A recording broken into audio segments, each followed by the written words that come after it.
I told Dad that if he doesn't change and he can't take accountability, then I just won't ever see him again, and I'm perfectly okay with that. Yeah, it's been a long time.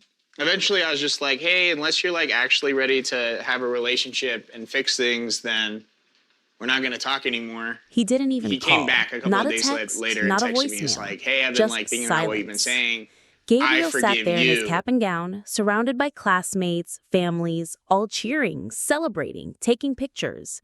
And his dad, the man who used to be the center of the Brown family, was nowhere.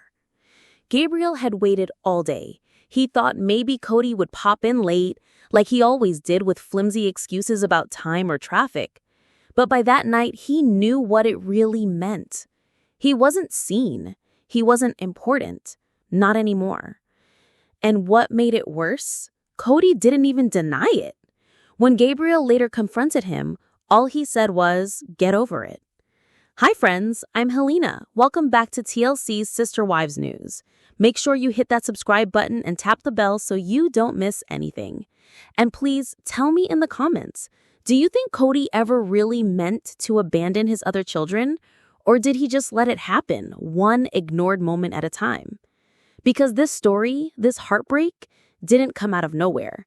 It was years in the making. Years of Kody slowly shifting the way he spoke, the way he showed up or didn't. And the truth is, he didn't just fall in love with one wife. He started erasing everyone else to make space for her.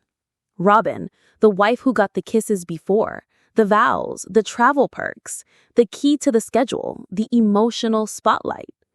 This wasn't just favoritism. It broke something sacred. The rules, the relationships, the heart of a big plural family. And it didn't just hurt the wives, it broke the kids too. Gabriel, Gwendlyn, Savannah, even Logan. One by one, they started saying the quiet part out loud. And the truth? It's brutal. When Robyn came into the picture, the family told themselves it would be like every other time. Polygamy was their foundation. They knew how to add a new wife while protecting the ones already in place. But this wasn't like before. From the start, Kody treated her differently. The wives had seen other women come and go, women who flirted with the spotlight, women who tried to wedge their way in. But everyone followed the rules. The courtships were conservative, respectful, there were boundaries. Physical affection was supposed to wait until marriage. That was one of the family's agreed upon values. With Robyn, Kody shattered that without hesitation. They kissed before they were even married. And it wasn't just the kiss, it was how they all found out. Kody didn't confess directly. He let it slide casually in a producer's interview like it was nothing. Christine cried.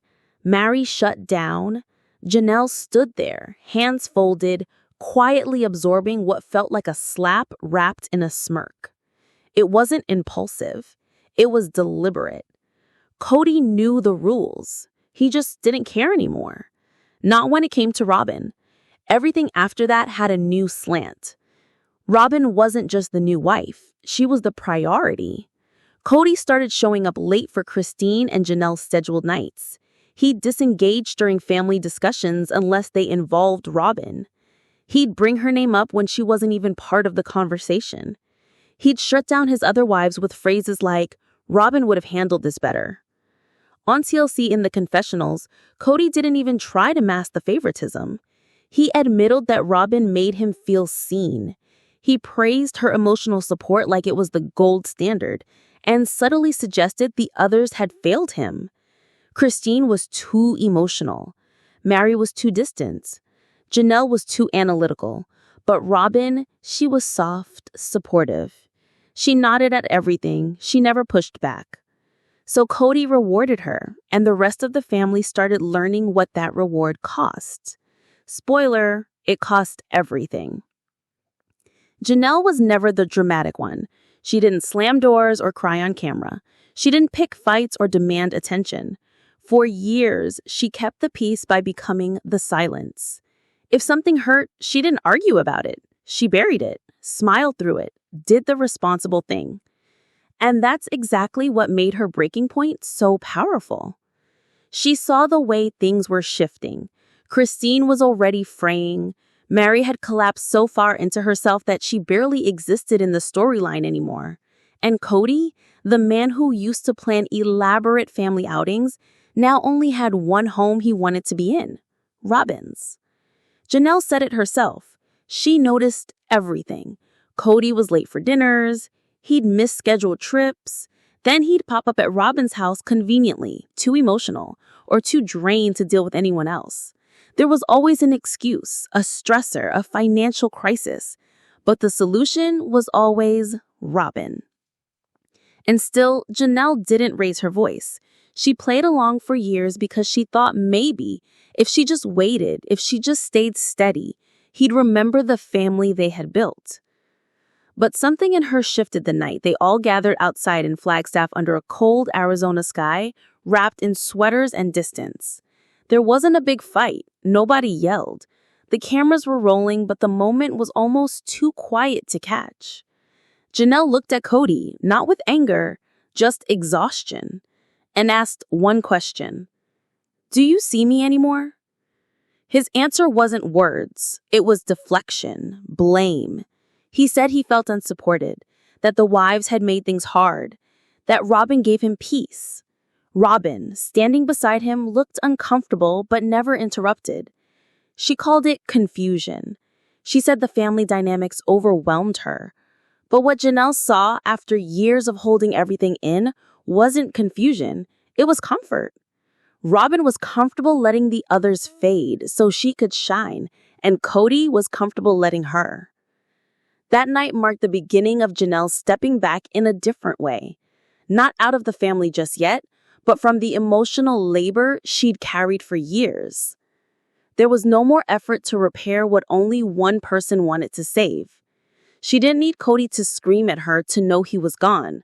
His silence, the nights spent elsewhere, the tension in every conversation had already spoken for him. It wasn't betrayal in a loud, dramatic scene. It was quieter than that. It was the complete absence of being chosen. And once Janelle let that truth sink in, she stopped waiting to be picked. Christine had always been the heart. She was the one who made birthdays feel special, who pulled everyone together during chaos, who poured herself into the vision of one big united family. But being the glue in a family only works if everyone wants to be stuck together. And by the time Robyn had become Kody's emotional anchor, Christine was done pretending she didn't notice. In one of the show's most vulnerable confessionals, she said it flat out. I was never enough for him, but Robyn was. 16 words that landed like a gut punch. Not just for viewers, but for her kids, for Janelle, for anyone who had watched her give everything and still fall short in his eyes. Christine had seen this progression slowly and painfully. The missed anniversaries, the cold dismissals, that heartbreaking scene where she made a special anniversary meal and Kody just didn't show. No text, no explanation. Later, when the producers asked her, she could barely speak. You could see it in her face. She had been quietly unraveling for years. What made it worse was Kody's language. At first, it was subtle phrases like, Robyn supports me emotionally, or Robyn would have handled this better. And little by little, he rewrote the standard. The rest of the wives were difficult, disrespectful, draining. Robyn was the standard now, the prototype. And if the other women didn't mirror her, they weren't worth the energy anymore. Christine knew exactly what this meant. It wasn't about effort. It wasn't about being kind or patient. It was about pleasing one man's ego over and over until you disappeared inside it. And she refused. When she left, the tone of the show changed. She didn't storm out. She didn't throw punches. She stood up with her dignity intact and said she was choosing herself, choosing her kids, choosing truth. Her voice cracked. Her eyes welled up. She looked like every woman who decided to stop begging someone to love her back. The other wives watched her go. But the viewers, they rallied behind her. This wasn't just a breakup, it was a reckoning. The cracks in the family suddenly became visible in daylight. Viewers stopped asking what happened and started asking, why did she wait so long? Her exit also exposed Robyn, who could no longer deflect behind uncertainty. Christine named what others hinted at. Robyn wasn't just the new wife, she was the favorite, the one the rules didn't apply to. And after Christine walked away, everything shifted. The lie that this was still a functioning plural marriage collapsed. The ratings soared, not because fans wanted drama, but because they finally saw honesty. And Christine finally saw freedom. The wives weren't the only ones who felt invisible. The kids lived in those shadows too. For years, they kept their hurt quiet, either out of respect or fear of making things worse. But once Christine opened the door, once Janelle stopped nodding along, the silence finally snapped. And it wasn't the show that told the truth first. It was TikTok. It was Instagram. It was the kids themselves. Gabriel was one of the first, and he wasn't emotional about it. He was raw. When Kody missed his college graduation, there was no excuse good enough. Gabriel knew exactly why his dad hadn't shown up. Because Robyn's needs came first, again, still, always. And when Gabriel called him out, all Kody said was, "Get over it." That landed like a freight train across social media. Viewers were furious. Twitter was flooded. Instagram lit up with #TeamGabriel. Because missing a graduation isn't just forgetting to show up. It's a message. You don't matter. You're not even on the schedule. Then it was Gwen's turn. Late at night, under the glow of soft lights in her room, she finally said it. My dad only wanted obedient wives, and when they pushed back, he punished them emotionally. He did the same to us. The post spread like wildfire. Fans had always guessed the kids felt sidelined, but hearing it from her, it changed everything. She didn't sound bitter. She sounded done. The audience didn't just listen, they rallied. Comment after comment from viewers who saw their own experiences in these stories. The favoritism, the silence, the way a parent uses access or withdrawal to control the narrative. Hashtags trended overnight. Dan and Kody exposed. Yin protect the kids. Justice for Gabriel. Kody, for once, couldn't talk over it. TLC couldn't cut around it. These were angry ex-wives anymore. This was his own children, and nobody was buying his defense. Because when your kids stop protecting your reputation to protect their peace, that's not teenage rebellion. That's a legacy crumbling in real time. Robyn used to cry, and everyone leaned in. Back then, her tears meant something.